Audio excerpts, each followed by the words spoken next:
Hola gente, ¿cómo están? Espero que todos se encuentren muy pero muy bien. Hoy vamos a hablar de las enfermedades metabólicas óseas. Me van a disculpar porque tengo una nueva hija que la adopté hace poquito y le gusta estar alzada, así que cualquier interrupción que por ahí vean es porque o me mordió el dedo o porque está rompiendo en las pelotas. Hoy vamos a hablar al respecto de osteoporosis, osteomalacia, raquitismo, vamos a hablar de la enfermedad de Payet y por último vamos a hablar de lo que vendría a ser la osteomielitis, que son temas muy, pero muy preguntados en examen. Como les digo siempre, traté de resumir lo que más pude, todo lo que vendría a ser la clase, con lo más importante y lo que siempre les preguntan en examen, así que cualquier duda o cualquier consulta que tengan, me preguntan. Mi recomendación es que le peguen un repasito o que me pidan de última todo lo que vendría a ser la formación del hueso, cómo se forma normalmente, cuáles son las células principales y que repasen más o menos eso para entender qué es lo que pasa a nivel de fisiopatológicamente de esta enfermedad. Si bien les voy a ir explicando, para que puedan entender mejor, mi recomendación es que lo puedan leer, porque yo no lo entendí bien hasta, digamos, volver a repasar la fisio normal. Entonces vamos a compartir el power y arranquemos. Todas estas enfermedades, las enfermedades metabólicas óseas, o sea, la osteoporosis, el raquitismo, la osteomalacia y la enfermedad de Payet, tienen algo en común. Es que son enfermedades donde tengo una alteración a nivel, es que son enfermedades donde tengo una alteración a nivel de la modelación o de la remodelación ósea. ¿Qué quiere decir esto? Que en todo el proceso de formación del hueso yo tengo alguna alteración. Ustedes se acuerdan que el hueso era un tejido, óseo obviamente, compuesto por cartílago, tejido conectivo, vasos y nervios, que se encarga principalmente del sostén, de la protección de órganos internos, también cumple función dentro de todo lo que es el metabolismo de las células sanguíneas y que me sirve para un montón de cosas. Pero lo principal es que este hueso tiene algo que se denomina resistencia ósea. Esta resistencia ósea está determinada por dos cosas: por la masa, o sea, por la cantidad de hueso, y por la calidad de ese hueso. Entonces, si yo tengo una alteración a nivel de la masa o alteración a nivel de la calidad, yo voy a tener una disminución de esa resistencia ósea. Y esa disminución me va a llevar a qué cosa? Me va a llevar al riesgo de fracturas. Y eso es lo que caracteriza a todas estas enfermedades.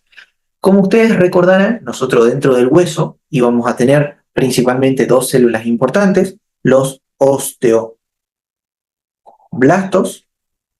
que son los encargados de formar el hueso, y los osteoclastos.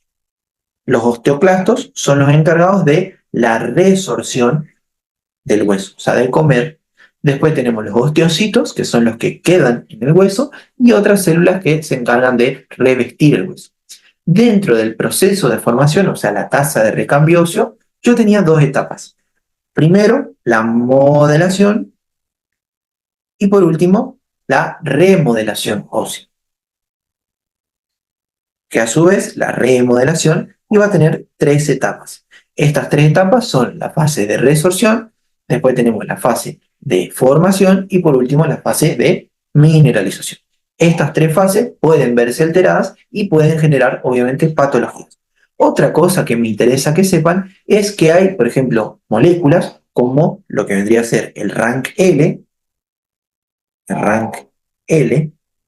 que es un ligando, que este rank L se va a encargar principalmente de reclutar, de producir y de mantener las funciones de ¿quién? De los osteoclastos. Entonces, si yo tengo, por ejemplo, una pérdida de formación de hueso, una pérdida de hueso, con una actividad normal de los osteoclastos, yo voy a tener pérdida de hueso, porque el osteoclasto sigue comiendo, sigue comiendo. Entonces, yo a través de un fármaco, que es el denosumab, puedo inhibir este rank L para inhibir la producción de osteoclastos y evitar la resorción ósea, que es uno de los tratamientos que se utilizan en la osteoporosis. Ahora sí, vamos a hablar de la osteoporosis, que es una patología muy importante y que siempre es pregunta examen. Como lo dice su nombre, osteo hace referencia a hueso y porosis hace referencia a la formación de poros. Esta formación de poros o huecos dentro de la masa ósea se produce porque la osteoporosis es una enfermedad metabólica principalmente frecuente y caracterizada por una disminución o reducción de la masa ósea en todo el cuerpo. Entonces, yo tengo más resorción que formación de hueso. La OMS me va a definir, digamos, a la osteoporosis por los valores que me arroja un examen complementario que es la densitometría ósea, que ahora vamos a ver qué valores son y que tenemos que saber sí o sí. ¿Qué es lo que pasa? Esta disminución de la masa ósea me genera, como le dije hace un rato, una disminución en la resistencia ósea. Y esa resistencia ósea disminuida me lleva a la capacidad o al riesgo de padecer fracturas por fragilidad. Entonces, ¿qué otras cosas tenemos que saber? Tenemos que saber lo siguiente. Hay diferentes factores de riesgo o factores epidemiológicos dentro de la osteoporosis porque es más frecuente esta enfermedad en mujeres posmenopáusicas y dentro de otros factores de riesgo vamos a tener, por ejemplo, la desnutrición, el tabaquismo, el alcoholismo, después, por ejemplo, el antecedente familiar, ser de raza blanca, por ejemplo, y otros como por ejemplo el alto consumo de sal o de cafeína. Pero estos son los más importantes. Posmenopáusica o también la disminución del estrógeno, por ejemplo, en el caso de un hipogonadismo. Entonces, todos estos factores de riesgo me pueden llevar a padecer osteoporosis. Al respecto de la fisiopato, que si bien no es muy compleja y ya hablamos un poco al respecto de esto, voy a tener que yo tengo una alteración en la cantidad de hueso y tengo una alteración también en la calidad de ese hueso, porque se empieza, digamos, este hueso, que debería ser rígido, empieza a tener porosidades, entonces cualquier traumatismo de cualquier lado puede llevar a que se fracture. Eso es lo, digamos, eso es lo que sucede en la osteoporosis. De ahí vamos a tener, como le dije, valores para determinar a través de la densitometría ósea que exista o no la osteoporosis. Y estos valores tenemos que saber sí o sí. Si a mí me dan en un caso clínico, por ejemplo, a través de este test core que me da la densitometría mineral ósea, un valor entre más 1 a menos 1 de desviación estándar, mi paciente no tiene osteoporosis, está normal, ni tiene osteopenia.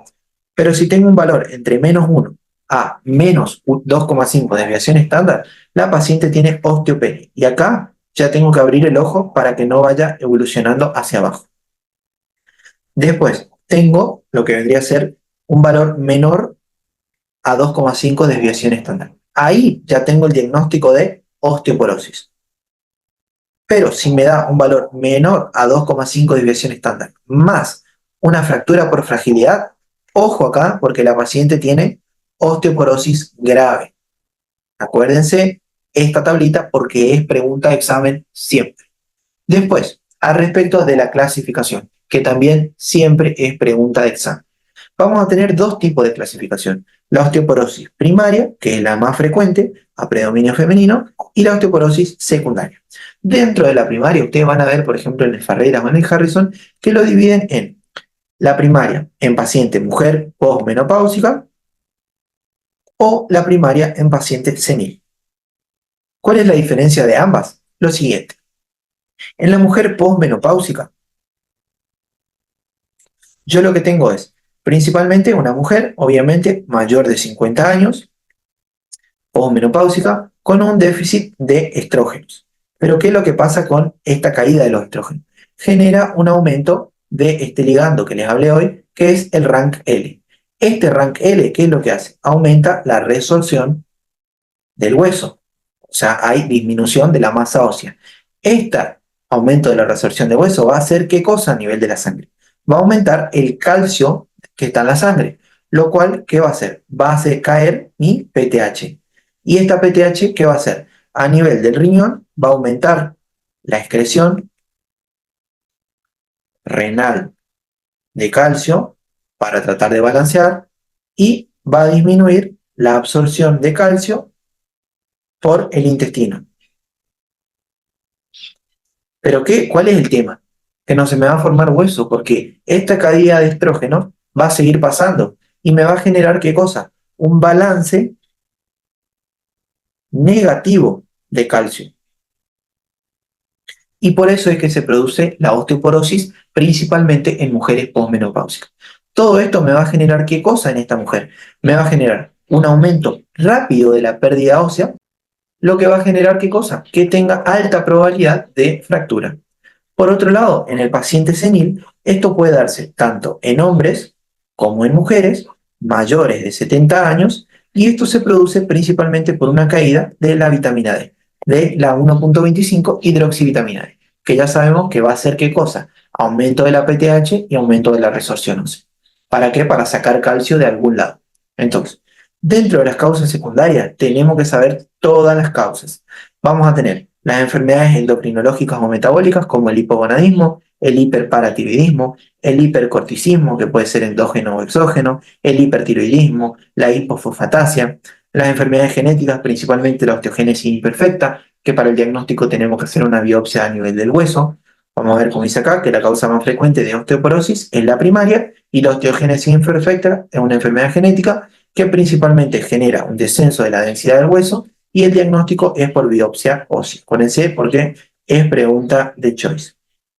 Vamos a tener, por ejemplo, también el síndrome de Ehlers-Danlos y el síndrome de Marfan, que podían tener, por ejemplo, pectus carinatum, una hiperlaxitud de la piel. Después, dentro de las enfermedades reumatológicas, artritis reumatoide, espondilitis anquilosante, lupus, fármacos como el consumo de corticoides. Acuérdense, corticoides crónicos a dosis suprafisiológicas es principal causa de osteoporosis secundaria.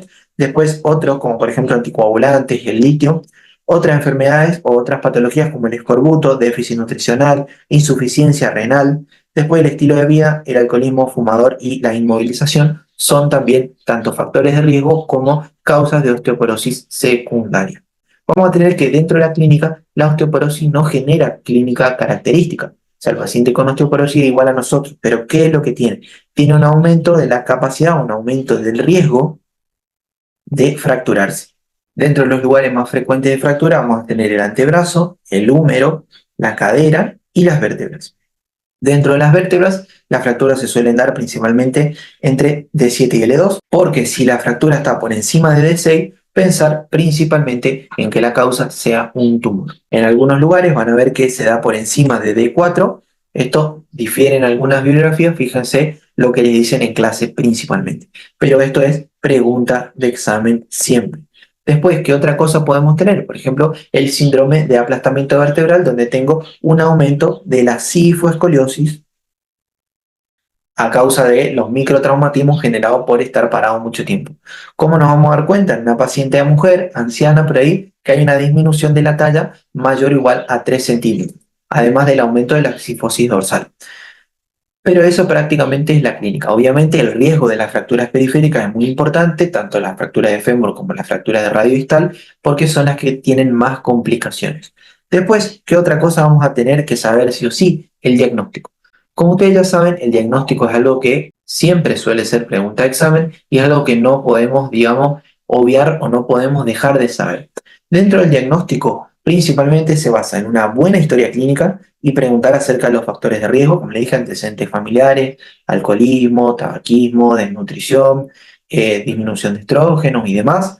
Después, exploración física, obviamente, buscando deformidades y viendo el peso y la estatura. Después, ver si hay estudios, por ejemplo, previos, radiografía o alguna densitometría ósea anterior. Laboratorio, donde vamos a pedir principalmente hemograma completo, calcio, PTH, vitamina D, función renal, BCG para hacer diagnóstico diferencial y por último la densitometría ósea, que principalmente se pide a nivel de fémur, a nivel de cadera y además cuello femoral. Algo que por ahí van a ver es al respecto del índice de Frax. Este índice de Frax solamente me sirve para ver el riesgo de fractura del paciente. O sea, ¿qué quiere decir? Es una página o es una aplicación donde ustedes cargan lo que vendría a ser los datos del paciente o de la paciente, donde ponemos antecedentes, hábitos tóxicos y todo lo que nos pide ahí, y nos va a salir un porcentaje para ver o no si hay riesgo de fractura. Mayor o igual al 3% ya indica riesgo de fractura, o sea, alto riesgo de fractura. Dentro de las indicaciones para la densitometría mineral ósea. En algunos lugares hay muchas indicaciones, tanto para osteogénesis, osteoporosis primaria como secundaria, pero lo que más les suelen pedir, por ejemplo, en el caso de una mujer mayor a 65 años o un varón mayor a los 70 años, sin factores de riesgo, pedir densitometría mineral ósea, mujer, por ejemplo, menor de 65 o varón menor de 70 con factores de riesgo, o todo paciente, sea mujer o varón, mayor a 50 años con una fractura por fragilidad. ¿Cómo sabemos que tiene una fractura por fragilidad? Por el antecedente, que estornudó, que tosió, que se golpeó, o sea, digamos, se chocó con la pared despacito y ya tuvo alguna fractura, por ejemplo. Eso tenemos que hacer la anamnesis, obviamente. Hay otras indicaciones, sí, pero estas son las tres principales que no se pueden olvidar. Acuérdense, como les dije, pedimos de fémur, de cadera y de cuello femoral. Y obviamente dentro de la densitometría mineral ósea nos va a venir la escala que les mostré al principio, o sea, el T-score, que me permite saber si la paciente está normal, si tiene osteopenia, si tiene osteoporosis u osteoporosis grave. Al respecto de los diagnósticos diferenciales, algo que les suelen pedir en examen que digan más o menos cuáles son los diagnósticos diferenciales de la osteoporosis. Principalmente, como les dije, pedíamos BCG para descartar, por ejemplo, mieloma o para descartar también metástasis ósea, donde vamos a tener la BCG aumentada y, por ejemplo, voy a tener hipercalcemia. La osteomalacia también es un diagnóstico diferencial, donde voy a tener hipocalcemia, hipofosforemia, aumento de la falocia, pero las líneas de Lusser-Milkman en las radiografías. Y por último, en la enfermedad de Paget, voy a tener, sí, elevación de los elementos de resorción y formación de hueso y alteraciones en la gamma grafía. Eso principalmente, y acá les dejo un cuadrito que, digamos, también resume lo que vendrían a ser las alteraciones tanto del calcio como del fósforo y la FAL en las enfermedades de diagnóstico diferencial para la osteoporosis. Hasta ahora no he visto que se ha preguntado, pero estaría bueno que se acuerden. A respecto del tratamiento, como les dije, vamos a tener un algoritmo diferencial, un algoritmo de diagnóstico que es el que nos va a permitir saber cómo vamos a hacer el tratamiento de estos pacientes, pero nos sirve obviamente la buena historia clínica, o sea, una buena anamnesis, una buena exploración física y obviamente si tiene o no radiografías previas. ¿Para ver qué cosa? Para ver el alto riesgo de fractura. Si tiene alto riesgo de fractura, ¿qué es lo que hacemos? Principalmente tratamiento farmacológico y medidas generales. ¿Cuáles son estas medidas generales? Es disminuir los factores de riesgo, por ejemplo, tabaquismo y alcohol. Chao, se va, no podemos dejar que siga haciendo esos hábitos, o por lo menos tratar de bajar lo que más podamos. Aumentar el ejercicio, aumentar la exposición al sol. ¿Qué otra cosa tenemos que hacer? Tenemos que disminuir el riesgo de caídas, ver que la persona no esté sola, por ejemplo, o adecuar el entorno. Después tenemos que hacer, por ejemplo, acompañamiento de la alimentación o aconsejar sobre suplementación. Acuérdense las recomendaciones para el calcio y para la vitamina D. Calcio, 1200 miligramos por día. Acuérdense las equivalencias. Algo que suele pedir mucho la doctora Silvia es, por ejemplo, cuánto de calcio tiene un vasito de yogur o cuánto de calcio tiene un vaso de leche. Búsquenlo y si no me piden, yo se los paso. Y después de la vitamina D, en algunos lugares van a haber 600, en otros lugares van a haber 800 unidades internacionales por día para el consumo de vitamina D. Eso es lo principal. Y como les dije, si veníamos con un alto riesgo, hacemos medidas generales más tratamiento farmacológico, donde el fármaco de primera línea para el tratamiento son los bifosfonatos. Los bifosfonatos lo que hacen es disminuir la cantidad de osteoclastos, aumentando su apoptosis, entonces disminuimos la resorción ósea. Estos bifosfonatos son los de primera línea, como les dije, y tienen varios efectos adversos, como por ejemplo la esofagitis, y la necrosis pulpar o la necrosis de la mandíbula. Después vamos a tener otros fármacos, como por ejemplo el denosumab, que es un anticuerpo monoclonal que se dirige contra el RANKL, modificadores en los receptores estrógenos y osteoformadores como la PTH. Y también se puede dar estrógeno. Pero acuérdense que el de primera línea es el bifosfonato. Y algo que me gustaría que busquen, por ejemplo, es el mecanismo de acción, las indicaciones, las contraindicaciones de los fármacos contra la osteoporosis. Si no encuentran o si necesitan una urgencia, me piden y se los paso. Pero para que le peguen una leída más o menos y no se olviden de eso. La primera línea de tratamiento, como dije, son los bifosfonatos y siempre que usemos corticoides, asegurarnos la ingesta de calcio y de vitamina D. Y con eso terminamos lo que vendría a ser osteoporosis. Cortito y sencillo.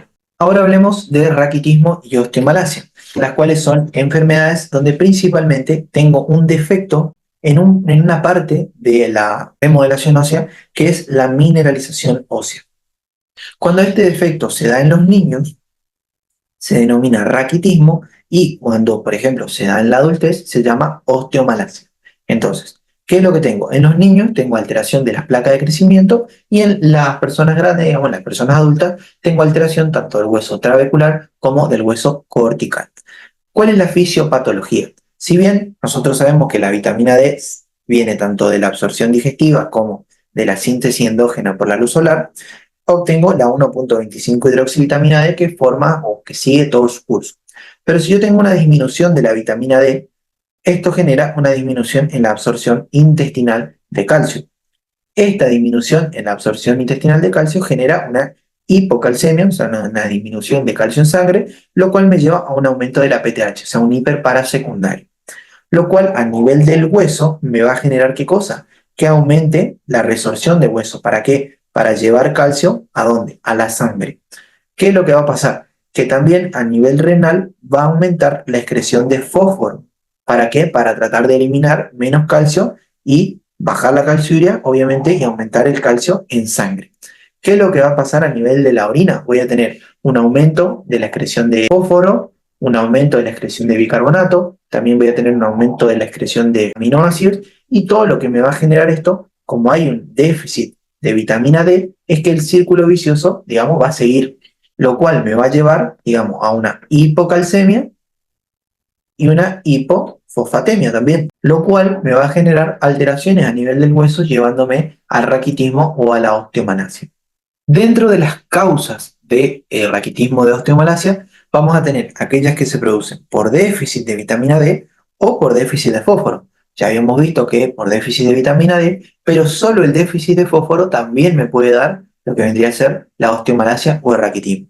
Dentro del déficit de vitamina D podemos tener un aporte insuficiente, ya sea por ingesta inadecuada o por exposición al sol, ojo ahí, mala absorción intestinal, por resección intestinal, por enfermedad celíaca o enfermedad de Crohn, alteraciones de su metabolismo, insuficiencia renal, insuficiencia hepática, tratamiento de anticonvulsivos, raquitismo congénito, por ejemplo, tipo 1, tipo 2.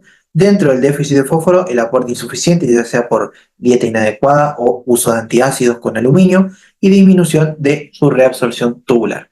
Principalmente, apréndanse esta filita, que es la que les puede salvar en el oral, porque esto yo nunca me acuerdo. Así que cualquier cosa le va a salvar para que sepan por lo menos 5 causas de raquitismo y osteomalacia, que no debe ser tan preguntado.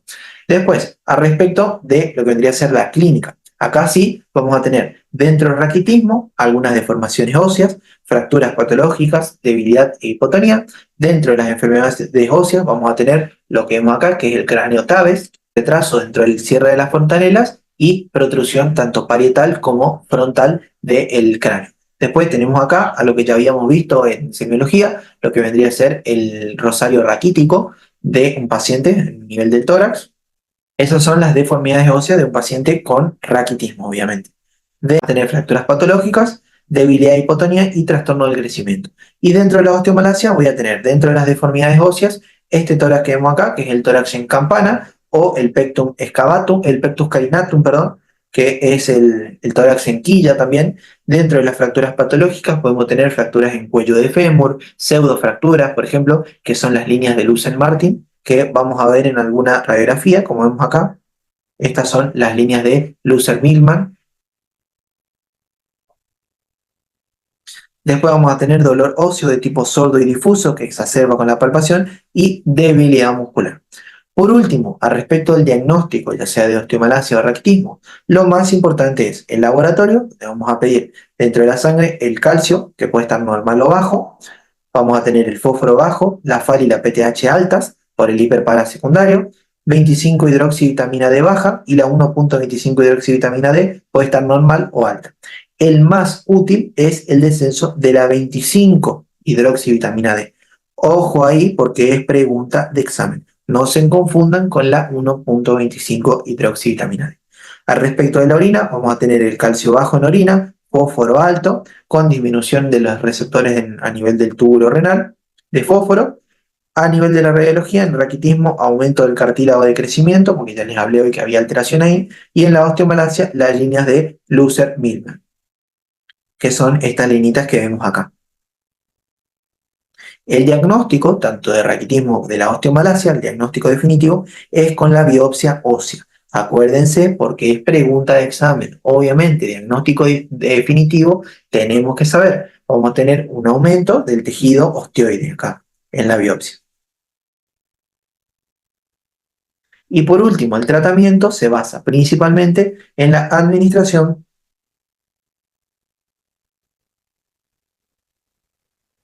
de vitamina D y o de fósforo, porque la causa puede ser por vitamina D o por fósforo. Si la osteomalacia es secundaria a una enfermedad renal, administrar la vitamina D en su forma de 1.25 hidroxivitamina D, porque no puede hacer la hidroxilación que veíamos en una de las primeras diapos, que es esto, miren. Si yo, por ejemplo, le doy 25 hidroxivitamina D, esto se tiene que hidroxilar a nivel renal. Entonces, si yo tengo una falla renal, no le puedo dar este precursor. Tengo que darle directamente 1.25 hidroxivitamina D. Eso acuérdense, porque es pregunta, y si responden mal, ya nos vemos la próxima. Así que no se confundan ahí. Ahora sí, vamos a hablar de la enfermedad de Payet. Entonces, la enfermedad de Payet, como ustedes ya saben, es un trastorno o una enfermedad esquelética crónica y focal, de causa principalmente desconocida, que afecta con mayor frecuencia a los varones y aumenta con la edad. Después, vamos a tener que dentro de la fisiopato tenemos tres fases o tres etapas. Entonces, una fase osteoporótica, o también llamada osteolítica destructiva, donde aumentan los osteoclastos.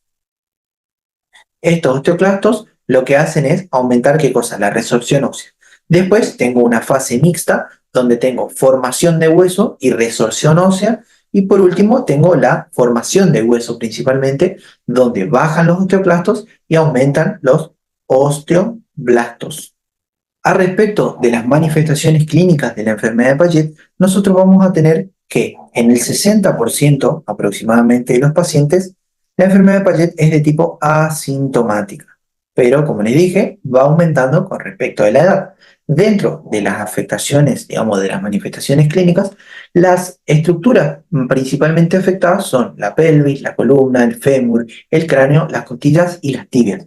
Que dentro de las manifestaciones propias de esta enfermedad vamos a tener el dolor óseo, que es un dolor sordo, profundo, nocturno, acuérdense, deformidad ósea y aumento del calor local en ese lugar. Y vamos a tener dentro de las complicaciones algunas locales como la artropatía secundaria, complicaciones neurológicas por compresión, como por ejemplo compresión del paro 8, entonces me va a generar una sordera, principalmente una sordera de emisión nerviosa. Entonces acuérdense que qué cosa iba a tener: lateralizado hacia el lado sano, rine positivo, suave cortado. Acuérdense porque puede haber alguna preguntita, o si no, si ustedes lo dicen, rompen los esquemas. Después, tumores óseos. Y por último, dentro de las manifestaciones sistémicas, cardíacas, aumento del gasto cardíaco, por ejemplo, calcificaciones, hipercalcemia y gota. Eso es lo que tienen que saber. Acuérdense que tienen en su apunte los lugares más afectados. Al respecto del diagnóstico, como les dije, esta enfermedad tiene diversas fases. Entonces, si tiene diversas fases, la radiografía, que va a ser, digamos, uno de los métodos diagnósticos, va a tener, dependiendo de la fase donde estemos, algunas alteraciones. Entonces, en la fase lítica o destructiva, principalmente voy a tener la imagen de B invertida en los huesos largos. Acuérdense porque esto suele aparecer en los choice. A nivel de la fase mixta, tengo un engrosamiento de la parte cortical del hueso con aumento del tamaño óseo.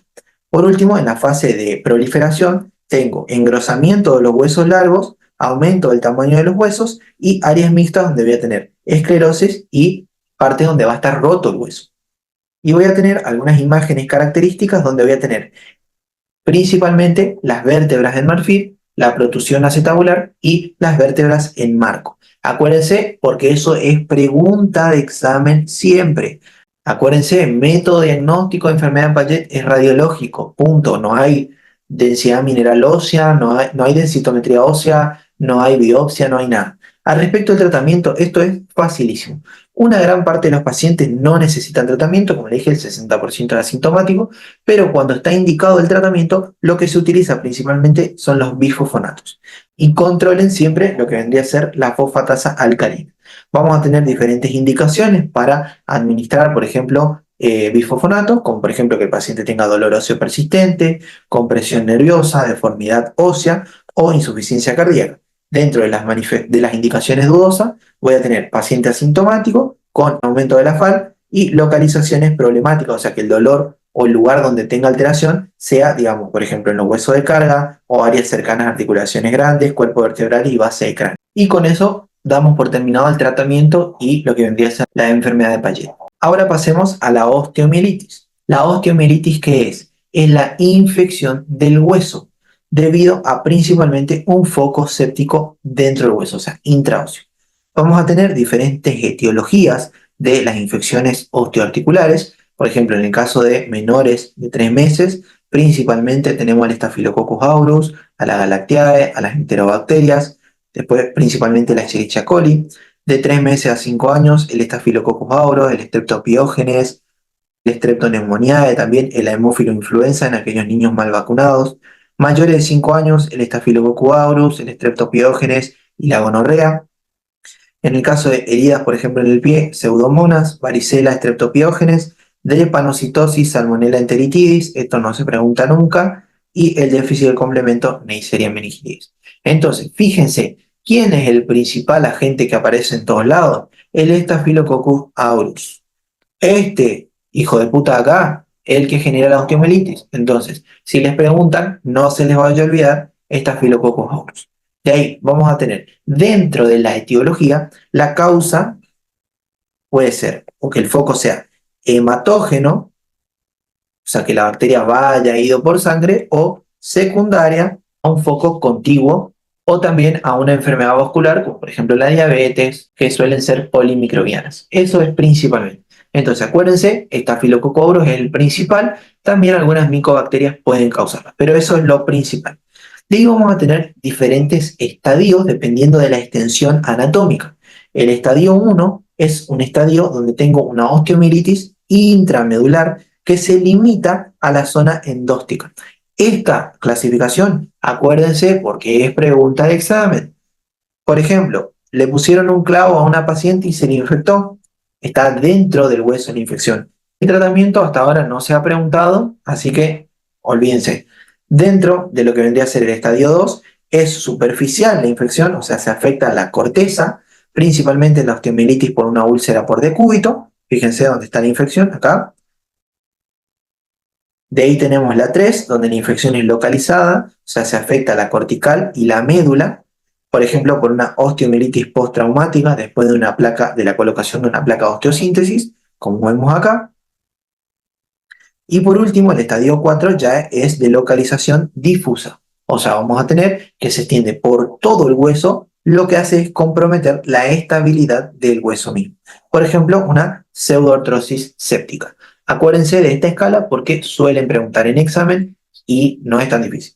Después tenemos la clínica. Hay infección, entonces voy a tener dolor, fiebre, hipersensibilidad a la palpación, contractura muscular y afectación del estado general. Esa es la clínica, fácil y sencilla, no se olviden. Al respecto del diagnóstico, el diagnóstico se hace con la biopsia ósea o punción aspiración y cultivo de la muestra. Ese es el diagnóstico de certeza. Podemos utilizar la resonancia magnética porque tiene mayor sensibilidad para ver el compromiso de la médula, por ejemplo. Acá les dejo un diagnóstico, un resumencito, fíjense, osteomielitis, infección ósea por diseminación, puede ser hematógena o no hematógena.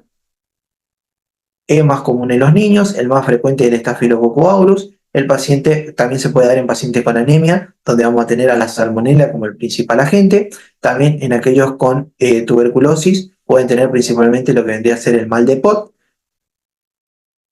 En niños, los que principalmente están afectados son los huesos largos, en adultos las vértebras, y en pacientes que consumen drogas parenterales podemos tener principalmente la osteomielitis a nivel externoclavicular y la pelvis. El gol estándar o el estándar de oro para el diagnóstico es el cultivo del hueso infectado. Acuérdense de eso porque es pregunta de examen.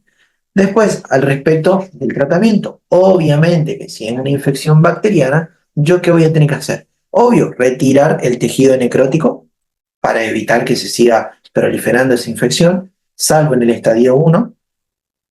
Se indica cirugía cuando no se puede hacer el diagnóstico etiológico, por ejemplo, y antibiótico, donde el tratamiento empírico es principalmente con cloxaciclina y ceftriaxona. Después tenemos una tablita donde en el caso de tener cocos gram positivos, tengo cloxa y genta, cocos gram positivos pero resistentes a meticilina, linesolide, vancomicina, cocos gram negativos, ceftriaxona o cefotaxima y bacilos gram negativos, ceftriaxona más amikacina. Después tenemos, por ejemplo, dependiendo del grupo etario, como les dije, los gérmenes más frecuentes y la medicación, en el caso que les pregunte, que hasta ahora no se ha preguntado.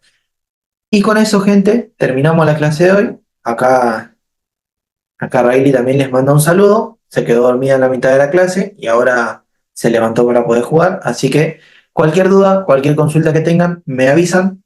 Espero que les haya gustado la clase y que cualquier duda, cualquier consulta que tengan, me pregunten. Mucho éxito en su próximo examen. Nos vemos la próxima era con hematología. Nos vemos, gente. Hasta luego.